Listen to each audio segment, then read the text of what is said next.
A doctor in Nazi Germany received a form in the mail. The form asked him to assess a patient he had never met, never examined, never seen. Based on the form alone, he marked a box. That mark was a death sentence. He went home for dinner. This is a story about doctors, about nurses, about administrators, about the people a society trains to protect the most vulnerable among them, and about what happens when that profession is turned toward the opposite purpose. Between 1939 and 1945, the Nazi regime murdered between 200,000 and 300,000 people with physical disabilities, mental illness, and psychiatric conditions. Not in secret. In hospitals. In asylums. In clinics. By doctors. The program was called Aktion T4, named for the Berlin address of the office that ran it. Tiergartenstraße 4. To understand Aktion T4, you have to understand the idea that preceded it. The idea was not invented by the Nazis. Eugenics, the theory that human populations could be improved through selective breeding and the elimination of hereditary conditions, was a mainstream scientific theory in the early 20th century. Practiced in the United States. Taught in European universities. Accepted by respected scientists across the Western world. The United States had its own forced sterilization programs, targeting the poor, the disabled, the institutionalized. What the Nazis did was take the idea further than anyone had gone before. Further than anyone had publicly admitted was possible. Before Aktion T4 began, the Reich produced a series of propaganda films. One was shown in every cinema in Germany. It depicted a man with a degenerative illness, pleading with his doctor to be allowed to die.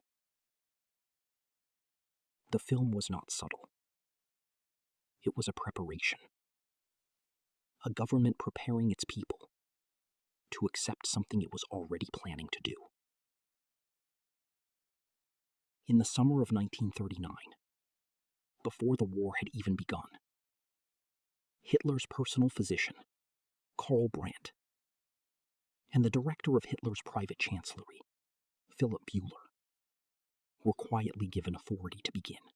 The program worked through paperwork. Every hospital, asylum, and care facility in Germany received forms requiring them to report patients with specific conditions, physical disabilities, mental illness, psychiatric conditions, anyone deemed, in the Nazi formulation, unworthy of life. The assessments were made remotely. A panel of doctors reviewed the forms. They never examined the patients, never met them, never looked at them. They marked a box, a plus sign. The patient would live. A minus sign. The patient would be transferred. The patients were told they were being transferred to a better facility, a nicer place, a place with better resources, a place where they would receive improved care. Some were told they were going to a spa. The buses had painted windows, so the patients could not see where they were going. There were 6 killing centers, each one disguised as a medical facility, each one equipped with a sealed room, described in the official documentation as a shower room. Carbon monoxide was piped in. The doctors who operated these facilities were medical professionals. They had trained for years. They had taken oaths. They oversaw what happened in those rooms. and then they wrote death certificates. The certificates listed The program began with children. Before Aktion T4 was formally established, before the buses and the killing centers, a secret committee was created specifically to assess newborn infants and children under the age of 3.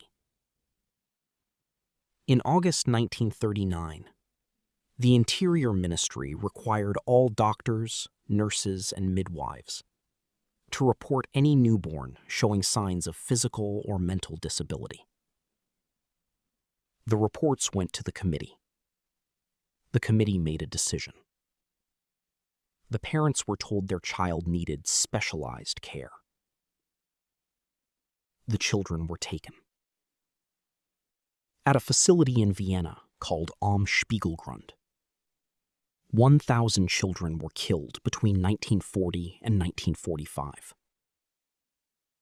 The doctors who ran it maintained careful records, not because they expected accountability, because they considered what they were doing science.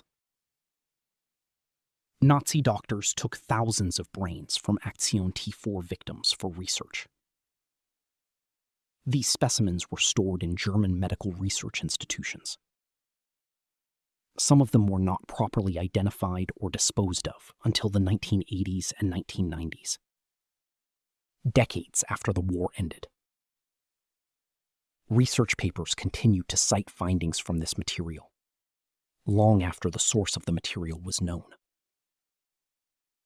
In August 1941, a Catholic bishop named Clemens von Galen gave a sermon in Münster. He named what was happening. He called it murder. He said it from the pulpit in plain language. His sermon was printed, distributed, dropped by Allied aircraft over German cities. The public reaction was significant enough that Hitler officially ordered the centralized T4 program suspended. Aktion T4 was not only a genocide in itself, it was a rehearsal. The technology developed at the T4 killing centers, the gas chambers disguised as shower rooms, was directly transferred to the death camps of the final solution. The same technicians, the same design, the same method. Many of the staff who operated the Aktion T4 facilities went on to work at Treblinka, Sobibor, and Belzec, 3 of the 6 extermination camps of Operation Reinhard. The killing of disabled people was the test. The Holocaust was the application. After the war, the Nuremberg doctors' trial prosecuted 23 defendants, physicians and administrators, for their roles in human experimentation and in Aktion T4. 16 were convicted. 7 were sentenced to death. Karl Brandt, Hitler's personal physician, the co-director of T4, was hanged in 1948. But the doctor's trial also produced something that outlasted the sentences.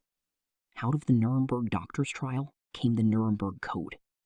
10 principles establishing the ethical standards for medical experimentation on human beings. The principle of informed consent, the right to withdraw from a study, the prohibition on experiments that serve no legitimate purpose. Principles so fundamental to modern medicine that we now take them for granted. Written because doctors had done what the trial had documented, and because the world needed to say, in writing, with the weight of law behind it, that this must never happen again. The killing centers are memorials today. At Hadamar, one of the 6 T4 facilities, the records survive. Intake logs, transfer orders, death certificates listing causes that were never the true cause. You can read them, name by name. 200,000 people, perhaps 300,000. Each one assessed on a form by a doctor who never looked at them. Each one transported in a bus with painted windows. Each one told they were going somewhere better, The people who did this were not soldiers. They were not fanatics. They were not monsters in the way that word is usually meant. They were doctors. They were nurses. They were administrators who processed paperwork and went home for dinner. And that is the most disturbing thing about this story.